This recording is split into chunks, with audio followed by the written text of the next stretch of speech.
साहब आरक्षण तो जातीय आधारित होना चाहिए या फिर आर्थिक आधार पे? आरक्षण जो है वो आर्थिक आधार पे होना चाहिए, वहां होना चाहिए जहां पे जातीय भेदभाव नहीं हो।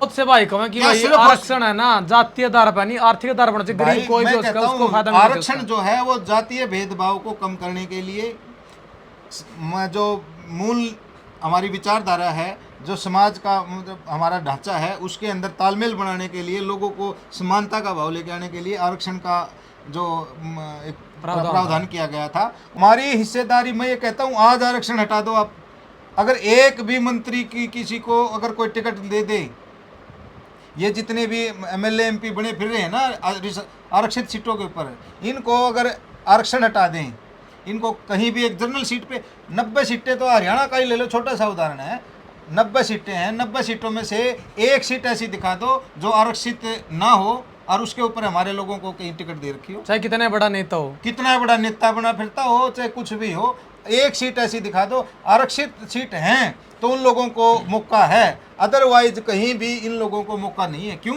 आरक्षण हटाओ तो फिर सारे हटाओ, सिर्फ हमारे ही आरक्षण से इनको आपत्ति क्यों? सारे जीएम सिस्टम हमारा जो देश का बना हुआ है, जो बड़े बड़े पद हैं हमारे, जो इसके अंदर सारा का सारा न्याय प्रक्रिया है जो हमारे सुप्रीम कोर्ट के अंदर है, हाई कोर्ट के अंदर है और है, उसके अंदर जो कॉलेजियम सिस्टम है उसके अंदर क्या होता है, जाति दर जाति दर में ये एक ही चलती आ रही है इनका। वहाँ पे क्यों नहीं हमारे लोगों को इससे क्या हमारे लोगों में काबिलियत नहीं है? काबिलियत है लेकिन अनदेखी की जाती है। मतलब आप उसको मानते भाई वो रिजर्वेशन है कि मंदिर में भी वही बैठेंगे, मंदिर में भी वही बैठेंगे, 100% वो आरक्षण खुद ले रहे हैं, सदियों से लेते आ रहे हैं। नमस्कार, मैं मनीष कुमार फिलहाल जींद में है और हमारे साथ सुनील राज बामणी एडवोकेट जी हैं। बातचीत करेंगे जो देश के अंदर मुद्दे चले हुए हैं, जो सीजेपी का जो प्रदर्शन चला था, उसके बाद है जो शिक्षा मंत्री ने इस्तीफा देना पड़ा था और उसके बाद जो आरक्षण हटाओ आंदोलन शुरू हुआ है और उसके बाद छोटे छोटे जो स्कूल के बच्चे हैं उन्होंने भी प्रदर्शन करना शुरू कर दिया है। तो इन सारे मुद्दों पर बातचीत करेंगे। नमस्कार भाई साहब। नमस्कार भाई साहब। भाई साहब, सीजेपी का जो प्रोटेस्ट चला था जी, जो पेपर लीक का मामला था, उसमें शिक्षा मंत्री ने इस्तीफा देना पड़ा, मतलब काफ़ी लंबा संघर्ष करना पड़ा। उसके समाप्त होते ही तुरंत रिजर्वेशन हटाओ आंदोलन शुरू हो गया। ये क्या कहेंगे आप इसके बारे में, जो रिजर्वेशन हटाओ आंदोलन शुरू किया है? ये देखिए, बहुत पहले से जो है ये बहुत बड़ा प्रयास, बहुत बड़े युद्ध स्तर पे जो है इसके लिए काम चल रहा है। बहुत गहरी जो साजिश इसके पीछे काम कर रही है, बहुत बड़े बड़े लोग हैं जो इसके पीछे काम कर रहे हैं। जो हमारी आरक्षण हटाओ वाली जो बात चल रही है, जो नारा दिया जा रहा है, वो आज का नहीं है। ये तो अभी तो सिर्फ और सिर्फ एक प्रचार हुआ है इसका। नीचे नीचे बहुत पहले से जो है इसके बारे में काम चल रहा है, बहुत बड़े स्तर पे हो रहा है। आप इसका एक छोटा सा एग्जांपल अगर देखोगे आप, तो कुछ दिन पहले आपने देखा होगा ग्वालियर के अंदर एक मामला उठा था high court, Gwalior high court के अंदर बाबा साहब भीमराव अम्बेडकर की प्रतिमा को लगाने को लेकर के वहाँ पर कुछ अधिवक्ताओं के द्वारा एक आवाज़ उठाई गई थी कि जो संविधान है वो बाबा साहब भीमराव अम्बेडकर के द्वारा इसका नहीं लिखा गया, इसका जो निर्माता है वो कोई और था। तो उस वजह से वो भी एक इसका उदाहरण था। उसके तुरंत बाद में बहुत बड़े बड़े आयोजन किए गए कार्यक्रमों के, उनके अंदर मांग की गई कि भाई हम जो है बाबा साहब भीमराव अम्बेडकर का नाम हटाएंगे संविधान से, कि भाई इनके द्वारा लिखा नहीं गया। तो ये एक साजिश का हिस्सा था। उसी स्तर पे, उसी कड़ी में आज आप देखोगे तो एक कड़ी और जोड़ दी गई है कि भाई आरक्षण हटाओ। इनका कुल मिलाकर के सिर्फ और सिर्फ सीधा सीधा वार जो है अनुसूचित वर्ग के ऊपर है कि भाई इन लोगों को कैसे नस्तो नाबूद करना है, इन लोगों को कैसे ख़त्म करना है, इन लोगों को कैसे कमज़ोर करना है, इन लोगों को कैसे बांट के रखना है। इन लोगों का काम सिर्फ और सिर्फ इसी चीज़ के ऊपर चलता है। सारा का सारा राजनीतिक समीकरण जो है एससी वोट के ऊपर ही घूमता है। उनको बांटने के लिए ये सारे प्रयास चल रहे हैं। आरक्षण हटाओ का एक तरफ तो सरकार के जो बड़े बड़े मंत्री हैं, गृह मंत्री है, चाहे प्रधानमंत्री है, चाहे वो और अन्य बड़े मंत्री हैं, वो कहते हैं कि भाई हम कोई ताकत नहीं है जो इसको संविधान को हटा दे, और उनके ही व्यक्ति एक तरफ बड़े बड़े आंदोलन करने शुरू करते हैं। बड़ी बड़ी मतलब आपका कहना यह है जो आरक्षण हटाओ आंदोलन शुरू किया वो सरकार के आदमी है, सरकार के मैनिपुलेटेड आदमी हैं, सरकार के इशारे पे हो रहा है। आज एक नहीं अनेकों ऐसी वीडियो है। ये तो मैं हमारी जो जनता है उसकी मूर्खता मानता हूँ कि वो आए दिन इतनी बड़ी बड़ी वीडियो, ऐसी साजिश की वीडियो लीक हो रही हैं, आम पब्लिक के अंदर आ रही हैं, सोशल मीडिया के माध्यम से सारी की सारी चीज़ें जनता के सामने आ रही है। कैसे ये बड़े बड़े जन समूह करके और लोगों को भ्रमित करने का काम करते हैं, कैसे साजिश करते हैं, कितनी जो मतलब षड्यंत्र रच रहे हैं, सब कुछ पब्लिक के सामने है। लेकिन फिर भी आंखें मूंद रही है, सब कुछ देख के भी अनदेखा कर रही है। इससे बड़ी पब्लिक की मूर्खता और क्या होगी, मैं नहीं मानता। और आज आप हालात देखोगे कि वे बहुत से साथी हैं कह रहे कि भाई आरक्षण हटाओ। हाँ मानता हूँ मैं, आरक्षण हटा दो, हम भी कह देंगे भाई आरक्षण हटा दो। पहली चीज़ तो मैं ये कहना चाहूँगा इस कड़ी में, मतलब आप सहमत हो आरक्षण हटाओ? मैं बताऊँगा आपको पूरी बात है। आरक्षण हटाओ, लेकिन आरक्षण हटाओ तो फिर सारे हटाओ। सिर्फ हमारे ही आरक्षण से इनको आपत्ति क्यों? सारे कौन से? रिजर्वेशन आप सिर्फ और सिर्फ ये मानते हो कि भाई एससी वर्ग को ही मिल रही है? रिजर्वेशन के लिए जो बीसी वर्ग है वो भी, उसको भी मिल रही है। ईडब्ल्यूएस के भी आरक्षण मिल रहा है। और सबसे बड़ा आरक्षण जो सदियों से चलता आ रहा है, आप देखोगे तो कभी सदियों से जो एक मतलब तबका है जो रिजर्वेशन का लाभ लेता रहा है, उनके अलावा कोई और वहाँ लग ही नहीं सकता। 100% का 100% आरक्षण खुद खा रहे हैं। कौन खा रहे हैं? जो आज आप देखोगे आरक्षण हटाओ की डिमांड कर रहे हैं, वो एक वर्ग जो आरक्षण हटाओ का नारा दे रहा है, वो वर्ग हमेशा से सदियों से आरक्षण का लाभ लेता रहा है। 100% किसी एक की हिम्मत ही नहीं है कि भाई उनके आरक्षण के अंदर, उस आरक्षण के अंदर एंट्री भी कर जाए। मतलब उनका कौन सा आरक्षण? आरक्षण तो ये एससी बीसी वाला जो ये है 20% कोटा, 30% कोटा। इस देश के अंदर लाखों की संख्या में मंदिर स्थापित है। किसी एक मंदिर का पुजारी, किसी एक मंदिर का पुजारी आप दिखा दो कोई एससी वर्ग का इन्होंने बनाया हो। किसी को ये कहा हो कि भाई आपने पढ़ लिख रखा है, आप जानकारी भी रखते हो, आप आओ मंच में, आप मंदिर में पूजा पाठ करवाओ। क्यों नहीं करवाते? ये कॉलेजियम सिस्टम हमारा जो देश का बना हुआ है, जो बड़े बड़े पद हैं हमारे, जो इसके अंदर सारा का सारा न्याय प्रक्रिया है जो हमारे सुप्रीम कोर्ट के अंदर है, हाई कोर्ट के अंदर है और है, उसके अंदर जो कॉलेजियम सिस्टम है उसके अंदर क्या होता है, जाति दर जाति धर्म ये एक ही चलती आ रही है इनका। वहाँ पे क्यों नहीं हमारे लोगों को इससे क्या हमारे लोगों में काबिलियत नहीं है? काबिलियत है लेकिन अनदेखी की जाती है। मतलब आप उसको मानते भाई वो रिजर्वेशन है कि मंदिर में भी वही बैठेंगे, मंदिर में भी वही बैठेंगे, 100% वो आरक्षण खुद ले रहे हैं, सदियों से लेते आ रहे हैं। इस देश का लगभग बहुत बड़ी मात्रा में जो धन है वो मंदिरों के अंदर जाता है और मंदिरों से वो सारा का सारा कहाँ जाता है? अब देखा होगा आपने 500 करोड़ की चांदी तो लगभग अपना वैष्णो देवी मंदिर की गायब होगी। करोड़ों रुपए का जो चंदा है राम मंदिर का खा गए। क्यों नहीं? फिर भी इन लोगों की आंखें नहीं खुलती। इससे मैं कह रहा हूँ इन भक्तों की आंखें, पता नहीं कौन सा गोबर इन्होंने खा रखा है, इनकी आंखें क्यों नहीं खुलती हैं? इतने बड़े बड़े घोटाले हो रहे हैं, इतने बड़े बड़े मतलब फ्रॉड होकर ये लोग करे जा रहे हैं आए दिन षड्यंत्र रच रच के, और फिर भी ये लोग अंधभक्त बने बैठे हैं। फिर भी कहते हैं कि नहीं अब का इस आरक्षण के ऊपर है जो ये नौकरियों वाला आरक्षण है, नौकरी वाला। मैं ये कहता हूँ नौकरी वाला आरक्षण तो इनको दिख गया। एक नौकरी वाला आरक्षण है जो ये बात कर रहे हैं, जो शिक्षा व्यवस्था के अंदर आरक्षण है। हमारे लिए जो आरक्षण है शिक्षा व्यवस्था के अंदर हो, नौकरियों के अंदर हो, चाहे राजनीति के अंदर हो। मैं राजनीति के अंदर एक बात बताओ, आप कितने ऐसे मंत्री हैं हमारे, वो क्यों गुड़ खाए बैठे हैं? हमारे कितने मंत्री हैं जो मतलब SC ST से बाबा साहब के दिए हुए रिजर्वेशन की वजह से आज वहाँ पे बैठे हुए हैं और मंत्रालयों के अंदर, और इतनी बड़ी आवाज़ जो उठ रही है, इतने बड़े स्तर पे आरक्षण को ख़त्म करने का काम किया जा रहा है। जिस आरक्षण के बलबूते पे वो मंत्री बने बैठे हैं वो सोच रहे हैं कि हमें तो मोदी पापा ने बनाया है, हमें तो अमित शाह ने बनाया है। नहीं, गलतफहमी है ये किसी की।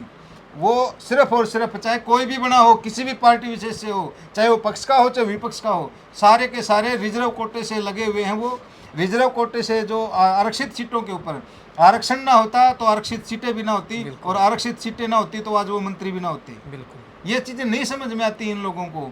हमारी हिस्सेदारी, मैं ये कहता हूँ आज आरक्षण हटा दो आप। अगर एक भी मंत्री की किसी को अगर कोई टिकट दे दे, ये जितने भी MLA MP बने फिर रहे हैं ना आरक्षित सीटों के ऊपर, इनको अगर आरक्षण हटा दें, इनको कहीं भी एक जनरल सीट पे 90 सीटें, तो हरियाणा का ही ले लो, छोटा सा उदाहरण है, 90 सीटें हैं, 90 सीटों में से एक सीट ऐसी दिखा दो जो आरक्षित ना हो और उसके ऊपर हमारे लोगों को कहीं टिकट दे रखी हो। चाहे कितना बड़ा नेता हो, कितना बड़ा नेता बना फिरता हो, चाहे कुछ भी हो, एक सीट ऐसी दिखा दो, आरक्षित सीट हैं तो उन लोगों को मौका है, अदरवाइज कहीं भी इन लोगों को मौका नहीं है। क्यों? क्या जितनी अनारक्षित सीटें हैं उनके ऊपर कोई काबिल व्यक्ति नहीं है? जो जनरल सीटें हैं उनके ऊपर क्या कोई काबिल व्यक्ति नहीं है? क्या वहाँ पे कोई और काबिल व्यक्ति काम नहीं कर सकता?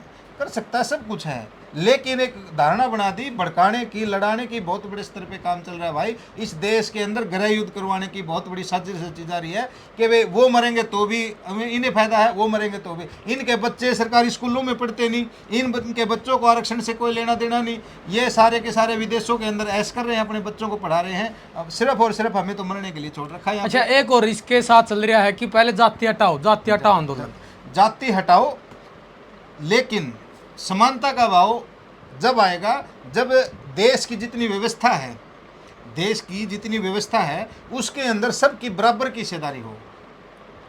एक व्यक्ति के पास में तो 10 किले हैं, एक व्यक्ति के पास में 20 किले हैं, एक के पास में 1 किला है, एक के पास में आधा किला बच रहा है, अरे एक ने कोई उड़ा न्यार भी नहीं पड़ दंदा, एक पर 100 गज का प्लाट भी, 100 गज का प्लाट भी नहीं है। आज आए दिन आप देखोगे कितने हजारों की संख्या में, लाखों की संख्या में मकान टूटे हैं।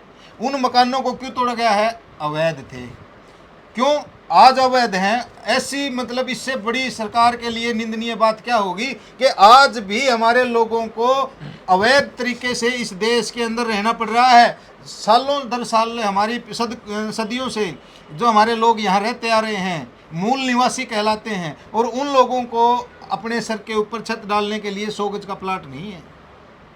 और ऐसे ऐसे कितने आप उदाहरण देखोगे कि वे सरकार के द्वारा चिन्हित जगहों के ऊपर लोगों को बैठाया गया कि भाई आपका यहाँ पे 100 गज का प्लाट सरकार के द्वारा काटा गया है, आपको वितरित किया गया है, और उन्हीं मकानों को ये अवैध बता करके नहीं ये तो निशानदेही करवाई हमने, तो निशानदेही की वजह से अब ये अवैध है, भाई इसको हटाओ। भाई साहब, ये दोनों का तोड़ के है भाई रिजर्वेशन हटाओ आंदोलन, एक जाति हटाओ आंदोलन। देखिए, ना तो जाति खत्म होंगी इस देश से, कभी नहीं खत्म होंगी। क्यों? आप जाति का है ना आंकड़ा खत्म कर दोगे, लेकिन लोगों के दिलों से कैसे निकालोगे? इन लोगों के अंदर इतना जहर भर दिया गया है जातियों का, जातियों के अंदर जातियां बन गई हैं। आप देख लो, शूद्र श्रेणी थी, शूद्र श्रेणी, आप 4 वर्ण थे हमारे। मैं एक छोटी सी बात समझाना चाहता हूँ मेरे साथियों, 4 वर्ण थे हमारे, ब्राह्मण, क्षत्रिय और वैश्य और शूद्र। 4 वर्णों में से कितने तो क्षत्रिय बटे, कितनी ब्राह्मण वर्ग बटा, कितना वैश्य वर्ग बटा? सिर्फ और सिर्फ ये हमारा एक छोटा सा शूद्र समाज है जिसको आज ना जाने अनगिनत जातियों के अंदर बांट दिया गया है, जिसकी वजह से हम आपस में लड़ रहे हैं, मैं फलानी जाति का, मैं धकड़ी जाति का, मैं फलानी जाति का, मैं मकड़ी जाति का। सिर्फ और सिर्फ हमारी ही लड़ाई करवाने के लिए हमें ही बांटा जा रहा है, हमें कमज़ोर करने के लिए। संख्या हमारी भारी, सबसे ज़्यादा संख्या हमारी, लेकिन एकता न होने की वजह से अलग अलग जातियों में बांट दिया गया है।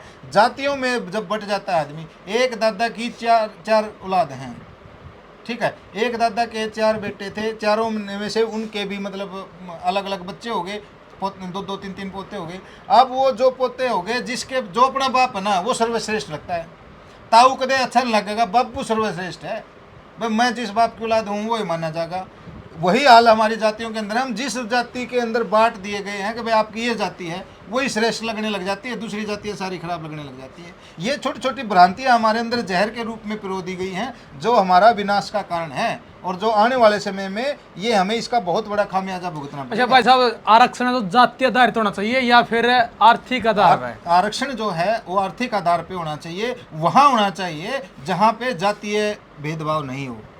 सबसे पहले जातीय भेदभाव जहाँ खत्म होगा वहाँ पे क्या नाम, इनकम का मतलब आता है। सबसे बड़ी जो समस्या है इस देश के अंदर वो है भेदभाव। जब तक ये जहर है भेदभाव का, जब तक जातीय जहर है, जातीय भेद है, आप कैसे कितना कर कुछ भी कर लो, ये नहीं सुधरेगा। सबसे पहले मन का भेद। आज भी हमारे बहुत से साथी हैं, मैं आए दिन मेरे बहुत अच्छे अच्छे साथी हैं सवर्ण समाज के अंदर, खाते हैं पीते हैं एक साथ, सो भी जाते हैं एक साथ, खाना खा लेते हैं, एक ही चम्मच से खा लेते हैं। लेकिन कुछ पर्टिकुलर ऐसे हालात होते हैं जहां आने के बाद में वो भी जाते हो बढ़ जाते हैं, चाहे वो इलेक्शन हो, चाहे वो शादी ब्याह की बात हो। मैं कहता हूँ सवर्ण समाज, हमारे ऐसी समाज के अंदर शादियाँ करनी शुरू कर दो अपनी बेटियाँ लो, अपनी बेटियाँ क्यों नहीं? वहां जाकर के क्यों मतलब हम जातियों में बढ़ जाते नहीं, हैं? बहुत से भाई कहें कि क्या भाई सिर्फ और आरक्षण है ना जातीय आधार पर नहीं, आर्थिक आधार पर चाहिए, भाई गरीब कोई भी मैं हो कहता सके उसको हूँ फायदा मिलना चाहिए आरक्षण उसका। जो है वो जातीय भेदभाव को कम करने के लिए जो मूल हमारी विचारधारा है, जो समाज का मतलब हमारा ढांचा है, उसके अंदर तालमेल बनाने के लिए, लोगों को समानता का भाव लेके आने के लिए आरक्षण का जो एक प्रावधान किया गया था, उस प्रावधान के तहत में आज मतलब काम चल रहा है और बहुत से साथी इसका लाभ लेकर के कहीं ना कहीं ग्रोथ भी कर चुके हैं। लेकिन एक बहुत बड़ा तबका आज भी उस विकास के लिए तरस रहा है, जो उनको मिलना चाहिए, उनको लाभ मिलना चाहिए। भाई साहब ये भी कहा जा हुआ है कि जो एससी समाज SC BC के बालक हैं या फिर जो SC BC वाले हैं, अगर वो मंत्री बन जाए, चाहे वो IPS अधिकारी बने, बड़े अधिकारी बन जाए, बिजनेसमैन बन जाए, उनको फिर भी आरक्षण मिलता है, लेकिन और लोगों को नहीं मिलता जो सामान्य वर्ग से हैं और उनकी आर्थिक स्थिति भी कम है। देखिए, जो आरक्षण की बात है, आरक्षण समाज के उत्थान के लिए बनाया गया था, लेकिन हमारे जो समाज जाति के आधार पे बनाया था, जातीय उत्थान के लिए कि भाई इन लोगों को हमने ऊपर लेके आना, तो इनको थोड़ा सा पुश करना पड़ेगा ताकि भाई ये भी समाज की मूल धारा में शामिल हो सके, जो सिस्टम है उसके अंदर सेट हो सकें। तो उसी आधार पे हमारे बहुत से साथी हैं जो एडजस्ट भी हो चुके हैं। लेकिन हमारी जो ये भेदभाव की स्थिति है, जो एक जातीय जहर है, वो आज तक भी जो है ख़त्म नहीं हो पाया है। उसके आप कितने उदाहरण देखोगे आप। हमारे देश की राष्ट्रपति है, आज तक द्रौपदी मुर्मू जी को राम मंदिर के अंदर प्रवेश नहीं करने दिया गया। क्या ये जातिवाद का जहर नहीं है?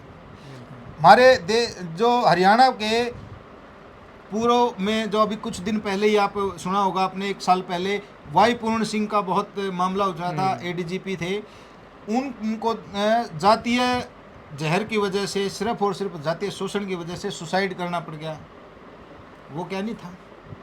हमारे सफीदों के अंदर 13 महिलाओं की डेथ हो गई फैक्ट्री के अंदर मजदूरी करते हुए। उनके पास ना कोई बड़ा मंत्री आया, ना कोई और आया, और उनको तो 5-5 लाख रुपए का मुआवजा। रोहतक के अंदर अग्निकांड होता है अभी 6 महीने पहले, दुकानदार मरते हैं जिसके अंदर वो पंजाबी लॉबी से थे, उनको 10-10 लाख रुपए जुर्माना, क्या नाम है, जुर्माना क्या अवार्ड दिया गया, मुआवजा दिया गया, और वहाँ पे सारे मंत्री झुक गए, CM तक, डिप्टी स्पीकर ने जा के 5-5 लाख रुपए दिए, जो हमारा CM है 10-10 लाख रुपए उसके द्वारा दिए गए। ये भेदभाव क्यों भाई? गरीब का व्यक्ति मरे तो उसकी कोई पूछ नहीं, एक सिंह मरा, मुआवजा भी जाति देख के दिया जाए, जाति देख के। इस देश के अंदर ये भेदभाव जो है ना, जब तक ये भेदभाव खत्म नहीं होगा, कुछ भी खत्म कर लो, कुछ भी लागू कर लो, कोई असर नहीं होना। मतलब आरक्षण से पहले जो बगन की जड़ जातिवाद है, जातिवाद का भेदभाव है, जातीय भेदभाव सबसे बड़ी जड़ है इसकी। जब तक ये जातीय भेदभाव खत्म नहीं होगा, ये हम कितना ही जोर लगा ले, ये सिस्टम नहीं सुधरेगा। बड़े बड़े अधिकारी, मंत्री, अरबों खरबों बने बैठे हैं, जो मतलब शूद्र श्रेणी से आते हैं, उनको सिर्फ और सिर्फ उनको उसी की नज़र से देखा जाता है। बहुत से ऐसे आप देखोगे, इन बीजेपी के जो बड़े बड़े मंच हैं, उन मंचों के ऊपर प्रेस कॉन्फ्रेंसेज हैं या और मंच हैं, उनको ऊपर बैठने तक नहीं दिया जाता। हमारे बड़े बड़े मंत्री बने बैठे हैं, सेंटर के अंदर मंत्री बने बैठे हैं, एक प्रेस प्रवक्ता को या और मतलब दूसरे जो छोटे पद वालों को, उनको स्टेज के ऊपर जगह मिल जाती है बैठने के लिए, लेकिन बड़े जो केंद्रीय मंत्री हैं उनको नहीं बैठने दिया जाता। क्यों? वो ऐसी कैटेगरी से आते हैं। बिल्कुल, मतलब ये पैसा मायने नहीं रख रहा, जाति मायने नहीं रखता। कहीं कोई सोचे ना कि भाई ये तो आर्थिक आधार पे होना चाहिए, आर्थिक आधार नहीं है रिजर्वेशन का मूल। रिजर्वेशन का मूल जो है वो जातीय भेदभाव है, ताकि भाई ये भेदभाव जिनके साथ में हो रहा है उन लोगों को भी मौका मिले और वो आगे आए, और तब जा करके सिस्टम, मतलब जिस दिन ये जातीय भेदभाव खत्म हो जाएगा उस दिन आरक्षण की जरूरत राजनीतिक पार्टी नहीं रहेगा। राजनीतिक पार्टियों के लिए तो सबसे बड़ा जो हथियार है ये आरक्षण ही तो है। ये लोगों को डरा करके आरक्षण के नाम पर पे वोट ले करके, कोई कहता कि मैं इसको ख़त्म करवा दूंगा आरक्षण को, कोई कहता कि इसको ख़त्म नहीं होने देंगे। लोगों को भ्रम में डालने से मतलब है और कुछ नहीं है। आप देखोगे आज हमारे सरकारी स्कूलों की हालत देख लो आप। सरकारी स्कूलों के अंदर किन के बच्चे जा रहे हैं? गरीब परिवार के बच्चे जा रहे हैं। आपने पूछा था कि भाई हम सरकारी स्कूल के जो बच्चे थे हमारे, उनके ऊपर बात करेंगे। देश भर के अंदर हमारे छोटे छोटे बच्चे आंदोलन कर रहे हैं, जंतर मंत्र पे हुआ, युवाओं के द्वारा हुआ। जिन युवाओं ने ये प्रोटेस्ट किया, इतने बड़े स्तर पे किया, जाति धर्म सब कुछ भूल करके एक मंच पे आकर के इतना बड़ा आंदोलन किया, और उसको भी कहीं ना कहीं जातीय रंग दे दिया गया कि दीप के जो है अभिजीत वो एससी कैटेगरी से है भाई, ये तो जय भीम वाले हैं। उनको वहाँ क्या पर तो नारा लगभग दिया सभी गया बच्चे कि भाई थे। ये तो जय भीम वाले हैं। जय भीम वाले मतलब एससी समाज के लोग हैं। एससी समाज के लोगों को तो ये ताना दिया जाता है कि तो जय भीम उनका तो वाले विरोध हैं। में भाई साहब जींद में ही पुतले फूके गए थे। उसके विरोध में फूके गए हैं। जो हमारे यहाँ के स्थानीय कुछ व्यक्ति थे जिनको अंधविश्वास का एक चश्मा चढ़ा हुआ है, वो चश्मा के अंदर जो है उनको सही गलत कुछ नहीं दिखाई देता, उनको सिर्फ मोदी पापा दिखाई देते हैं। एक अंधभक्ति का चश्मा चढ़ा हुआ है, वो सारा का सारा उनका जो हमारा सिस्टम है उसको मिट्टी पलीत करने पर लगे हुए हैं। आप उनकी जो वीडियो बनी है, जो उन्होंने बात कही है, उसके कमेंटों के अंदर उनको जवाब मिल गया होगा। कई दिन तो उनको नींद भी नहीं आई होगी कि भाई मतलब तुम लोगों ने क्या पंगा ले लिया। इस देश की व्यवस्था के खिलाफ में बोलना जो सबसे बड़ा, आज आप देखोगे ना वहाँ पे जो नारे लगे हैं सिर्फ और सिर्फ 2 नारे थे, इनकलाब जिंदाबाद और जय भीम। लेकिन वहाँ पे भी ये कहा गया है कि वहाँ पे तो जय भीम के नारे लगते हैं, आतंकी लोग हैं वो। जय भीम का नारे वाले लगाने वाले आतंकी हो गए और जय श्री राम का नारे वाले देशभक्त हो गए। ये कैसा लॉजिक है? ये धर्म का नारा नहीं, सीधा कहते हैं वो तो जो श्री राम नहीं मानेगा वो इस देश का दुश्मन है। भाई जय श्री राम तुम्हारा नहीं है अकेले का, जय श्री राम इस देश का धार्मिक नारा है। लेकिन संवैधानिक नारा जो है हमारा बाबा साहब भीमराव अम्बेडकर का है, जय भीम का नारा है, और वो हम लगाएंगे। आप जय श्री राम का लगाओ, जय परशुराम का लगाओ, जय फलाने का लगाओ, जय माता का लगाओ, किसी चीज़ का लगाओ, किसको आपत्ति है भाई? लेकिन हर चीज़ का एक पर्टिकुलर स्थान होता है। चाहे वो मंदिर हो तो मंदिर में घंटी बजाई जाती है, वहाँ पे आप किसी महापुरुष की किसी शहीद को याद नहीं करते। जहाँ शहादत होती है आप तो उठा करके वहाँ पे भी जय श्री राम घुसेड़ देते हो। ये कौन सा लॉजिक है? अरे हर चीज़ में श्री राम थोड़ी नहीं घुसेगा। जो मतलब पता नहीं है या नहीं है उसके लिए भी आप इतना जोर लगा रहे हो। अपना थोड़ा सा चश्मा हटाओ यार, थोड़ा हकीकत पे आओ, थोड़ा जांचो, कुछ समझो तो सही। भाई धरातल पे आकर के देश के अंदर इतना बड़ा आंदोलन हुआ, प्रशासन की इतनी बड़ी नाकामी आपको देखने को मिली होगी, इतनी बड़ी कायरता अपने को देखने को मिली होगी, इतना बड़ा षड्यंत्र प्रशासन का देखने को मिला होगा, किस प्रकार से मैनिपुलेट कर करके बच्चों को जो है ज़बरदस्ती साजिश रच रच के उनको घेरने का काम किया गया, उनको पीटने का काम किया गया, उनके ऊपर झूठे मुकदमे लगाने का काम कर रहे हैं। और दूसरी तरफ आप देखोगे उनको तो बता दिया आतंकवादी, एंटी नेशनल, देश विरोधी, देशद्रोही, पता नहीं क्या क्या नाम दे दिए गए। अब जो ये आंदोलन हटाओ का नारा दे रहे हैं, ये बोले कि भाई ये देश के विद्वान व्यक्ति हैं, ये विद्वान हो गए। दूसरा, आज छोटे छोटे बच्चों ने अपनी सिर्फ और सिर्फ शिक्षा व्यवस्था को लेकर के, भाई हमारी शिक्षा व्यवस्था दुरुस्त करो, हमें अच्छे टीचर्स दो, अच्छे जो क्लासरूम दो, बैठने की व्यवस्था दो, हमारे जो क्या नाम है बाथरूम टॉयलेट वगैरह की व्यवस्था करो, पीने का पानी की व्यवस्था करो, तो उन लोगों के लिए उनकी किताबों की व्यवस्था करो। तो ऐसी मांगों के ऊपर तो ये देशद्रोही करार कर देते हैं। आज वो छोटे छोटे बच्चे मांग कर रहे हैं, वो भी देशद्रोही हो गए। जिनके वोट भी नहीं बने हैं, जिनके आधों के तो आधार कार्ड भी नहीं बने, होम नमन है, उन बच्चे भी इन्होंने आतंकवादी घोषित कर दिए। ये सारा का सारा मतलब शिक्षा की मांग करने वाले हैं जो आतंकवादी, और जो घंटी बजाने वाले हैं वो देशभक्त। इस देश का सबसे बड़ा दुर्भाग्य ये है कि हमारे देश के अंदर उल्टी गंगा बहती है भाई। बिल्कुल भाई, एडवोकेट सुनील राज बामना जी से जो बात करें, जो लेटेस्ट में मामले चल रहे हैं, या सीजेपी प्रोटेस्ट चले हो, या फिर जो अभी रिजर्वेशन हटाओ आंदोलन जो आईडी बन रही इंस्टाग्राम पे, या फिर जाति हटाओ, उसके ऊपर चर्चा करिए। और छोटे छोटे जो स्कूलों के बच्चे हैं जो स्कूलों में मांग कर रहे हैं कि अच्छे कमरे, क्योंकि बहुत से स्कूल देखा सरकारी, किसी की छत गिरने वाली है, किसी में पीने का पानी नहीं है, किसी में शौचालय नहीं है, उन मांगों को लेकर न प्रदर्शन कर रहे हैं। और ये मूलभूत सुविधाएं हैं, ये हर स्कूल में, हर गांव में होनी चाहिए, ताकि देश का किसी भी गांव का बच्चा है जो शिक्षा से वंचित ना रहे। उन बातों पर जो चर्चा की है, आपकी क्या कुछ राय है, आपने कमेंट में देनी है। मिलांगे अगली वीडियो में। जय हिंद, वंदे मातरम। एक शॉर्ट वीडियो बनाइए, एक टॉपिक बता